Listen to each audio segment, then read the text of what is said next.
Hi guys, welcome back to our channel FPL മച്ചാൻസ്.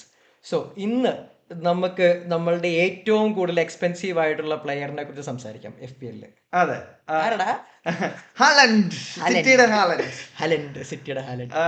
ഞങ്ങൾ ഈ വീഡിയോയിൽ സംസാരിക്കാൻ ആഗ്രഹിക്കുന്നത് വെച്ച് കഴിഞ്ഞാൽ FPL ഏറ്റവും മോസ്റ്റ് എക്സ്പെൻസീവ് ആയിട്ടുള്ള ഹാലൻഡ് കഴിഞ്ഞ കുറച്ച് വീക്സ് ആയിട്ട് ബ്ലാങ്കിങ് ആണ്. ലാസ്റ്റ് ഒരു ഗെയിമിൽ ഒരു ഗോൾ അടിച്ചു. ഗെയിം വീക്ക് 7 മുതൽ ഗെയിം വീക്ക് 7 മുതൽ പുള്ളിയുടെ പോയിന്റ് റിട്ടേൺസ് വളരെ കുറവാണ്. അതിനെപ്പറ്റിയും ഇനി ഗെയിം വീക്ക് 11 വരുന്ന ഗെയിമിന് ആക്ച്വലി ഹാലൻഡ് വേർത്ത് ആണോ, അതാണ് നമ്മുടെ ഈ $15.2 million കൊടുത്ത് നമ്മളുടെ 100 million വേറെ പ്ലേയേഴ്സിനെ മാറ്റി നിർത്തി ഹാലൻഡ് എന്നുള്ള പ്ലെയറിനെ നിങ്ങൾ നിങ്ങളുടെ FPL ടീമിൽ ഉൾപ്പെടുത്തുമോ, അതോ വേറൊരു ഓൾട്ടർനേറ്റീവിനെ കണ്ടുപിടിക്കുമോ? അതാണ് നമ്മൾ ഇതിനെക്കുറിച്ച് സംസാരിക്കാൻ പോകുന്നത്. എന്താണ് നിന്റെ തോട്ട് ഈ ഗെയിം വീക്ക് 11 പോകുമ്പോൾ? എന്താണ് നീ ചിന്തിക്കുന്നത്? സോറി ഗൈസ്, ഞാൻ 11 കൂടെ പുള്ളിനെ നോക്കും. 12th വീക്ക് മുതൽ ഞാൻ ഹാലൻഡിനെ മാറ്റാൻ പോവാണ്. ഞാൻ എൻ്റെ മൈൻഡ് സെറ്റ് ചെയ്തു. ഹാലൻഡ് ഇല്ലാത്തൊരു FPL ടീം, അതാണ് എൻ്റെ സ്വപ്നം. ആക്ച്വലി എനിക്ക് എന്ന് പറഞ്ഞു കഴിഞ്ഞാൽ എൻ്റെ പേഷ്യൻസ് കുറച്ച് പോയി എന്ന് എനിക്ക് തോന്നുന്നു. ഗെയിം വീക്ക് 11 തന്നെ മാറ്റിയാൽ കൊള്ളാമെന്നുണ്ട്. ഞാനിപ്പോഴും അതിനെപ്പറ്റി കോണ്ടംപ്ലേറ്റ് ചെയ്തുകൊണ്ടിരിക്കുകയാണ്, ചിന്തിച്ചുകൊണ്ടിരിക്കുകയാണ്. ഞാനൊരു ഒരു പ്രോപ്പർ ഡിസിഷനിലോട്ട് വന്നിട്ടില്ല. പക്ഷെ ആക്ച്വലി ഗെയിം വീക്ക് 3 ഞാൻ വൈൽഡ് കാർഡ് യൂസ് ചെയ്തത് തന്നെ ഹാലൻഡിനെ കൊണ്ടുവരാൻ വേണ്ടിയാ. കാരണം FPL ഞാൻ ജോയിൻ ചെയ്തപ്പോൾ ഞാൻ ഒരു ഹാലൻഡിന്റെ ആവശ്യമൊന്നും നമുക്കില്ല, ഹാലൻഡ് ഇല്ലാണ്ട് തന്നെ നമുക്ക് പോയിന്റ് എടുക്കാൻ പറ്റും എന്നൊക്കെ വിചാരിച്ച് 2 ഗെയിം വീക്ക് കഴിഞ്ഞപ്പോ തന്നെ എനിക്ക് മനസ്സിലായി ഒരു രക്ഷയില്ല, ഭയങ്കര സ്കോറിംഗ് ആയിരുന്നു. അപ്പോ എനിക്ക് തോന്നി ഇല്ല, ഹാലൻഡ് ഇല്ലാണ്ട് പറ്റത്തില്ല. ആൻഡ് ഹാലൻഡിനെ എടുത്തത് വളരെ നല്ലൊരു ചോയ്സ് ആയിരുന്നു. ഗെയിം വീക്ക് 6 വരെ പുള്ളി നല്ല റിട്ടേൺസ് തന്നായിരുന്നു. പക്ഷെ ഗെയിം വീക്ക് 7 തുടങ്ങി, അതായത് ഓൾറെഡി അവരുടെ സിറ്റിയിൽ ഡിബ്രോയിന ഇല്ലായിരുന്നു, എന്നിട്ടും അത്യാവശ്യം റിട്ടേൺസ് ഉണ്ടായിരുന്നു. പക്ഷെ ഗെയിം വീക്ക് 7 തുടങ്ങി, അതായത് റോഡ്രി ഇഞ്ചുറി ആയതിന് തുടങ്ങിയാന്ന് തോന്നുന്നു. ആക്ച്വലി അവർ ഹാലൻഡിന്റെ റിട്ടേൺസ് വളരെ മോശമായി തുടങ്ങി.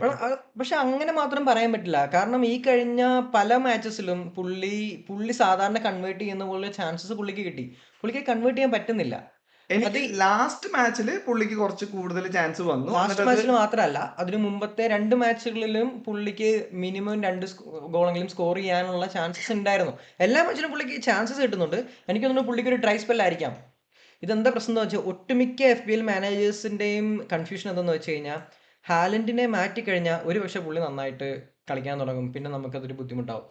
പക്ഷെ ഞാൻ എങ്ങനെയാണ് അതിനെ കാണുന്നതെന്ന് വെച്ച് കഴിഞ്ഞാൽ, ഹാലൻഡ് മാറിക്കഴിഞ്ഞു കഴിഞ്ഞാൽ എനിക്ക് ആ ഒരു പൊസിഷനിലേക്ക് വേറൊരു പ്ലെയറിനെ കൊണ്ടുവരാം. ആര് എന്നുള്ളതിന് ഒരു ഉത്തരം എനിക്കില്ല. മാത്രമല്ല, എൻ്റെ ക്യാപ്റ്റൻസി മിക്കപ്പോഴും ഡിപ്പെൻഡ് ചെയ്യുന്നത് ഹാലൻഡ് എന്നുള്ള പ്ലെയറിനെ ബേസ് ചെയ്തിട്ടാണ്. അപ്പം വേറൊരു ഹാലൻഡ് ഉള്ളിടത്തോളം കാലം ക്യാപ്റ്റനായിട്ട് വേറൊരു പ്ലെയറിനെ കാണാനായിട്ട് എനിക്ക് പറ്റണില്ല. അത് എനിക്കെന്നല്ല, ഒട്ടുമിക്ക FPL മാനേജേഴ്സിനും അങ്ങനെ തന്നെയാണ്. നിനക്കും അങ്ങനെയൊക്കെ തന്നെ ആയിരിക്കും. അപ്പം പക്ഷെ എൻ്റെ സ്ക്വാഡിൽ നിന്ന് ഹാലൻഡിനെ മാറ്റി കഴിഞ്ഞു കഴിഞ്ഞാൽ ഒരു പക്ഷേ എനിക്ക് വേറൊരു പ്ലേയേഴ്സിനെ ക്യാപ്റ്റനായിട്ട് കാണാൻ പറ്റും, കുറെ കൂടെ റിട്ടേൺസ് കിട്ടും. ചിലപ്പോൾ കിട്ടത്തില്ല, ബട്ട് ഇതെല്ലാം ഒരു മൈൻഡ് ഗെയിം ആണല്ലേ. But for me game week 12 മുതൽ ഹാലൻഡ് എൻ്റെ അടുത്ത വൈൽഡ് കാർഡ് വരെ കാണില്ലായിരിക്കാം. നീ അങ്ങനെ തന്നെ ആയിരിക്കും അതോ? അറിഞ്ഞൂടാ, എനിക്ക് ഞാൻ പറഞ്ഞ പോലെ ഞാൻ ചിലപ്പോൾ ഗെയിം വീക്ക് 11 മാറ്റിയാൽ കൊള്ളാം എന്ന് ഞാൻ വിചാരിക്കുന്നുണ്ട്. പക്ഷേ ഈ പറഞ്ഞ പോലെ തന്നെ ഹാലൻഡിനെ മാറ്റുമ്പോൾ ആക്ച്വലി ആ ഫണ്ട് നമ്മൾ വേറെ എവിടെയെങ്കിലും യൂസ് ചെയ്യണമല്ലോ. അത് അങ്ങനെ യൂസ് ചെയ്യുമ്പോൾ ആക്ച്വലി എനിക്ക് നെഗറ്റീവ് പോയിന്റ്സ് വരും ഈ വീക്കിലോട്ട്. ഓൾറെഡി കഴിഞ്ഞ 2-3 വീക്സ് ആയിട്ട് നെഗറ്റീവ് അടിച്ചുകൊണ്ടിരിക്കുകയാണ്. അപ്പോ വീണ്ടും നെഗറ്റീവ് ഇപ്പൊ അടിക്കണോ, അതോ ഇത്തവണ ട്രാൻസ്ഫർ ഒന്നും ചെയ്യാതെ ഫ്രീ ട്രാൻസ്ഫേഴ്സ് ബാക്ക് ചെയ്തിട്ട് ഈ പറഞ്ഞ പോലെ 2 ഗെയിം വീക്ക് കഴിഞ്ഞിട്ട് ഒരു അഴിച്ചുപണി നടത്തണോ എന്നും ഞാൻ അങ്ങനെയാണ് ചിന്തിക്കുന്നത്. കാരണം എനിക്ക് ഓൾറെഡി ഒരു ഫ്രീ ട്രാൻസ്ഫർ ഉണ്ട്. ഞാൻ അടുത്ത ആഴ്ച കൂടെ ഒരു ട്രാൻസ്ഫർ ഹോൾഡ് ചെയ്ത്, പക്ഷെ ഹാലൻഡ് എന്ന് പറയുമ്പോൾ 15.2 ബാങ്ക് ഉള്ളതുകൊണ്ട് തന്നെ ഒരു 2-3 പ്ലേയേഴ്സിനെങ്കിലും നമുക്ക് കൊണ്ടുവരണം. പിന്നെ പക്ഷെ അത് മാത്രമല്ലടാ, വേറൊരു പ്രശ്നമുണ്ട്. ഹാലൻഡിനെ പോയി ഒരു പ്ലെയറിനെ മാറ്റി നിർത്തി ഒരു 4 ഷോട്ട് ഉള്ള ഒരു പ്ലെയർ ആരാ ഉള്ളത്? വേറെ ആരും ഇല്ല. അതാണ് നമുക്ക് സ്ട്രൈക്കേഴ്സിൽ ഏറ്റവും വലിയ കൺഫ്യൂഷൻ തരുന്നത്. എന്താ പ്രശ്നം എന്ന് വെച്ച് കഴിഞ്ഞാൽ നമ്മൾ മാറ്റി തുടങ്ങി പിറ്റേ ഗെയിം തുടങ്ങി ചിലപ്പോൾ അപ്പൊ നാളെ നിങ്ങൾ പറയരുത് ഇപ്പൊ തെണ്ടികളെ നിങ്ങൾ പറഞ്ഞിട്ടല്ലേ മാറ്റിയേ എന്ന് പറയരുത്. പക്ഷെ ഇത് ഞങ്ങളുടെ ചോയ്സാണ്. ഞാൻ എന്തായാലും തീരുമാനിച്ചു. അതായത് ഓൾറെഡി ഇനി 6 ഗെയിം വീക്ക് എങ്ങാണ്ടേ ഉള്ളൂ പുതിയ വൈൽഡ് കാർഡിന് വേണ്ടിയിട്ട്. അപ്പൊ അതുവരെ എന്തായാലും ഞാൻ എൻ്റെ ഹാലൻഡിനെ കളയാൻ പോവാ. ഞാൻ ഒരുപക്ഷെ വാട്കിൻസോ അല്ലെങ്കിൽ ഒരുപക്ഷെ ഞാൻ ഗപ്കോയിലേക്ക് വരെ പോയെന്നിരിക്കാം. അതൊന്നും എനിക്ക് തീരുമാനിക്കാൻ പറ്റില്ല. പക്ഷെ എനിക്ക് ഗപ്കോയിൽ ഒരു പ്രശ്നം എന്താന്ന് വെച്ചാൽ ഗപ്കോ എത്ര കൺസിസ്റ്റന്റ് ആണല്ലോ കൺസിസ്റ്റന്റ് ആയിരിക്കും, എത്ര ഗെയിം ടൈം. കൺസിസ്റ്റന്റ് ആയിട്ട് ഗെയിം ടൈം കിട്ടുമെന്ന് ഉറപ്പില്ലാത്തതുകൊണ്ട് അതൊക്കെയാണ് മാത്രമാണ് പ്രശ്നം. എനിക്ക്. അല്ലെങ്കിൽ ആക്ച്വലി ഗപ്കോ നല്ലൊരു ചോയ്സ് ആണ്. ഓപ്ഷൻ. പുള്ളി നന്നായിട്ട് കളിക്കുന്നുണ്ട്. പക്ഷെ ആക്ച്വലി ഞാൻ റീസെന്റ് നോക്കിയപ്പോ വൂൾഫ്സിന്റെ കുഞ്ഞല്ലേ മാർക്കസ് കുഞ്ഞ മാറ്റിസ് കുഞ്ഞ, പുള്ളി പുള്ളി ഗുഡ് നല്ലൊരു ചോയ്സ്. പ്ലെയർ ആണ്. പുള്ളിയുടെ ഇനി വരാൻ പോകുന്ന കുറച്ച് ഫിക്സ്ചേഴ്സും നല്ല ഫിക്സ്ചേഴ്സ് ആയിട്ടാണ് എനിക്ക് തോന്നിയത്. അപ്പൊ പുള്ളിയിലോട്ട് എനിക്കൊരു ചായ്വുണ്ട്. പക്ഷെ ഈ പറഞ്ഞ പോലെ എന്നാ പോലും ഹാലൻഡിന്റെ ഒരു അഷ്യൂറിറ്റി അല്ലെങ്കിൽ ഒരു നമുക്ക് തോന്നുന്ന ഒരു റിട്ടേൺസ് ഉണ്ടാവുമെന്ന് വെച്ചാൽ ഇല്ല. പക്ഷെ അല്ലെങ്കിൽ വേറൊരു കാര്യം ചെയ്യാം, സ്ട്രൈക്കേഴ്സ് സ്ലിം ആക്കി മിഡ്ഫീൽഡ് കൂടുതലും ക്രൗഡഡ് ആക്കാം. അതാണ് എൻ്റെ ഓൾറെഡി ഉള്ള കറണ്ട് സ്ട്രാറ്റജി. എനിക്ക് മിഡ്ഫീൽഡിനോട് പ്രത്യേക താല്പര്യം ഉള്ളതുകൊണ്ട് എൻ്റെ ഫോർമേഷൻ തന്നെ 3-5-2 എന്നാണ്. അപ്പോൾ അതിനകത്ത് മിഡ്ഫീൽഡേഴ്സിനാണ് ഞാൻ ഏറ്റവും കൂടുതൽ എൻ്റെ മണി ഇൻവെസ്റ്റ് ചെയ്തിരിക്കുന്നത്. എനിക്ക് ആക്ച്വലി എൻ്റെ ഡിഫൻസും കുറച്ചും കൂടെ സെറ്റപ്പ് ആക്കണം. ഇൻ കേസ് ഹാലൻഡിനെ മൂവ് ചെയ്യാൻ ഞാൻ പ്ലാൻ ചെയ്യുകയാണെങ്കിൽ ആ ഫണ്ട് കുറച്ച് എൻ്റെ ഡിഫൻസ് കുറച്ചുകൂടെ സ്ട്രോങ് ആക്കാനൊക്കെയാണ് എൻ്റെ തോട്ട്. Next question. സപ്പോസ് നമ്മൾ ഇവരുടെ അടുത്ത് സജസ്റ്റ് ചെയ്യാണ് ഹാലൻഡ് അല്ല വേറൊരു പ്ലെയറിനെ സജസ്റ്റ് ചെയ്യുക. അങ്ങനെ ഒരു 2 സ്ട്രൈക്കേഴ്സിനെ നിനക്ക് സജസ്റ്റ് ചെയ്യാമെങ്കിൽ ആരായിരിക്കാം നിന്റെ ഫസ്റ്റ് 2 ചോയ്സസ്?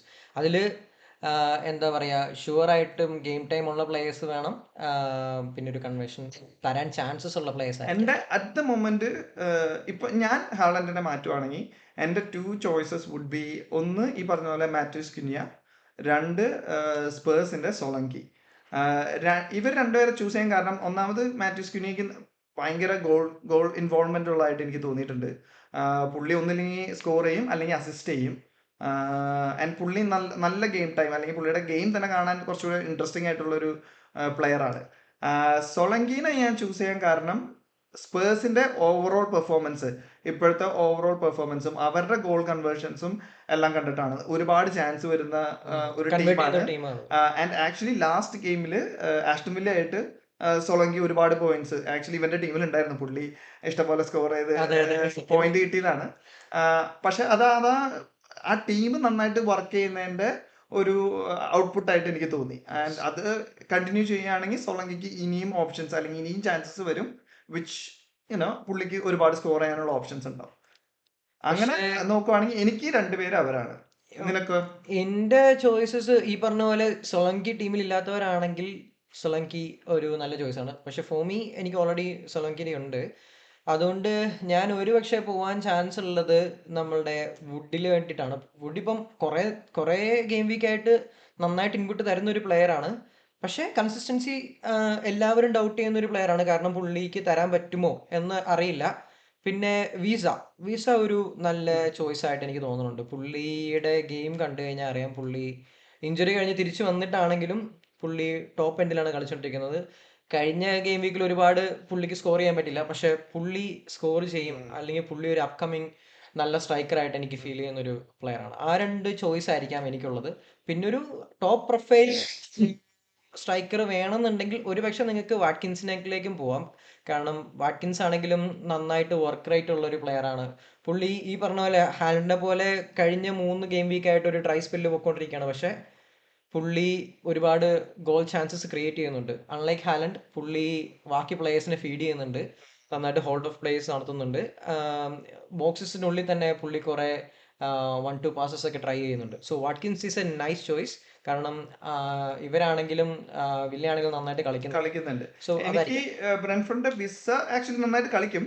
ആ കൂടെ ഒരു പ്രോബ്ലം അല്ല, നമുക്ക് പൊട്ടൻഷ്യൽ പോയിന്റ്സിനെ പറ്റി നോക്കുമ്പോൾ എനിക്ക് തോന്നുന്നു നെക്സ്റ്റ് 3 ഗെയിംസ് അവരുടെ കുറച്ച് ഈസി ഫിക്ചേഴ്സ് ആണ്. പക്ഷെ അത് കഴിഞ്ഞിട്ട് വരുന്നത് കുറച്ച് മീഡിയം അല്ലെങ്കിൽ ഹാർഡ് ഫിക്ചേഴ്സിലോട്ട് ബ്രെൻഫോർഡ് കിടക്കുക. കാരണം ഇത്രയും നാള് അവരുടെ കുറച്ച് ഈസി ഫിക്ചേഴ്സ് ആയിരുന്നു. ബ്രെൻഫോർഡ് പക്ഷേ ഈവൻ ഹാർഡ് ഫിക്സേഴ്സ് ആണെങ്കിലും ഒന്നും പറയാൻ പറ്റില്ല. ഇത് അവരുടെ ഗെയിം വളരെ നല്ല ഗെയിമാണ്. അവരിപ്പം കുറെ കൂടെ അറ്റാക്കിംഗ് ഗെയിമാണ് കളിക്കുന്നത്. അറ്റാക്കിംഗ് ഫുട്ബോൾ കളിക്കുമ്പോൾ തന്നെ കൺവേർഷൻസ് കൂടുന്നുണ്ട് അല്ലേ?